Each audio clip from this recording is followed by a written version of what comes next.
नमस्ते, वंदे मातरम। एक बार फिर से आपके सामने मैं यानी अशोक द्विवेदी अपने चैनल पर। और आज का विषय बहुत ही महत्वपूर्ण है। 20 वर्ष पुरानी अगर कोई घटना है, कोई इवेंट है, कोई इंफॉर्मेशन है, तो क्या राइट टू इंफॉर्मेशन एक्ट के तहत हम ले सकते हैं?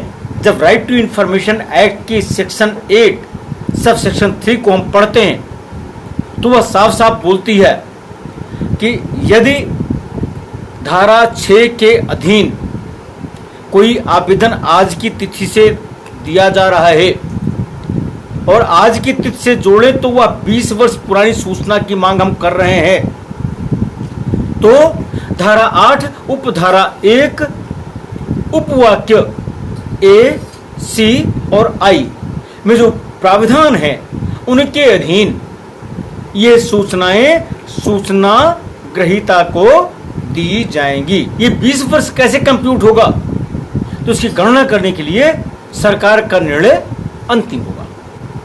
जब हम 20 साल की सूचना मांग रहे हैं तो क्या वे रिकॉर्ड जो 20 वर्ष के हैं उपलब्ध हैं?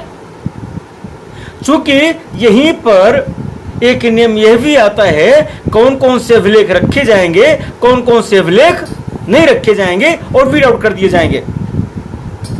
और मान लीजिए कोई प्राकृतिक आपदा आ गई, वे रिकॉर्ड नष्ट हो गए या प्राकृतिक कारणों से रिकॉर्ड नष्ट हो गया, तो क्या होगा? तो क्या तब भी सूचना मिलेगी? इसी पर एक केस आया और वह निर्णित हुआ माननीय आयुक्त बसंत सेठ जी के द्वारा, और उसमें उन्होंने ये होल्ड किया कि RTI act does not require the public authority to retain the records for an indefinite period. Information needs to be retained as per the record retention schedule, provide the record retention policy and confirmation that the records have been weeded. सूचना ग्रहीता जो थे उन्होंने सूचनाएं मांगी थी, और सूचनाएं क्या थी? मिस्टर बीएल वर्मा के संदर्भ में सूचनाएं थी। Notings, approval, details of employees given substantive appointment, और साथ में भी मांगा on which date typing test cleared by the 7 candidates, basis on which substantive appointment was given, how many post as on 1592 was vacant at Jaipur Rajasthan circle, whether L K. Mathur was appointed under his general category, whether Mr. Mathur was appointed under sports quota, whether this was initial appointment, open competition and other related information। और appellant ने यह ground लिया था कि जो सूचनाएं हमने मांगी हैं वे सूचनाएं हमको नहीं दी गई हैं। इसमें कुछ बिंदुओं पर तो यह कहा कि तृतीय पक्ष से संबंधित सूचनाएं हैं, कुछ बिंदुओं पर यह कहा कि अभी सीवीसी के समक्ष जांच विचाराधीन है, और इस तरह से सेक्शन 81H और सेक्शन 81J का हवाला देते हुए एग्जम्पशन सीख किया। और जो सूचनाएं थी जो बिंदु संख्या 5 और 11 है वह पटना ऑफिस से रिलेटेड है, और जो पटना ऑफिस के सीपीआईओ हैं उन्होंने ये बताया है अपीलांट द्वारा जो सूचनाएं मांगी गई हैं वे 30 साल से अधिक पुरानी है और उपलब्ध नहीं है।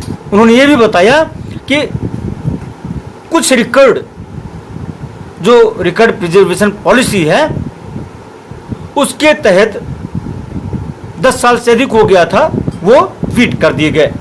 इस निर्णय में माननीय आयुक्त बसंत सेठ ने ये कहा कि अपीलांट यह सिद्ध करने में असफल रहा है कि किस तरह से व्यक्तिगत सूचनाएं जो ये मांग रहे हैं व्यापक जनहित में है।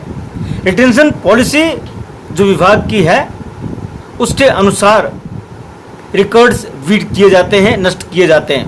उन्होंने ये भी कहा कि जो रिटेंशन पॉलिसी है रिकॉर्ड की वह भी अपीलांट को उपलब्ध करा दी जाए 7 दिन के भीतर। यानी एक बात बड़ी साफ यहां पर निकल के आई कि यदि ऐसी सूचना हम मांग रहे हैं जो 20 साल पुरानी, 30 साल पुरानी, 40 साल पुरानी, 50 साल पुरानी है, परंतु वह रिकॉर्ड नहीं है, वीड आउट हो चुका है, प्राकृतिक कारणों से भी नष्ट हो सकता है। तो ऐसी सूचना देने के लिए सीपीआईओ को बाध्य नहीं किया जा सकता, क्योंकि वो सूचना डोमेन में है ही नहीं, नष्ट हो चुकी है। और सृजन करके सूचना देने की अपेक्षा जन सूचना अधिकारी से की नहीं गई है।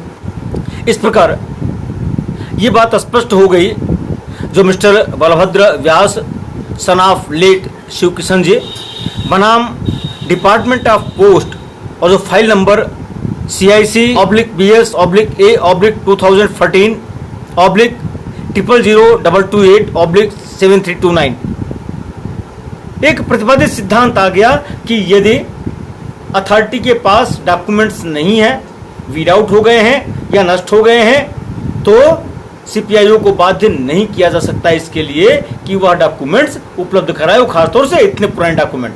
आज की बात यहीं तक।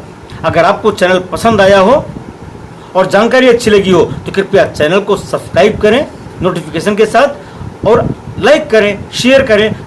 बहुत बहुत धन्यवाद। वंदे मातरम।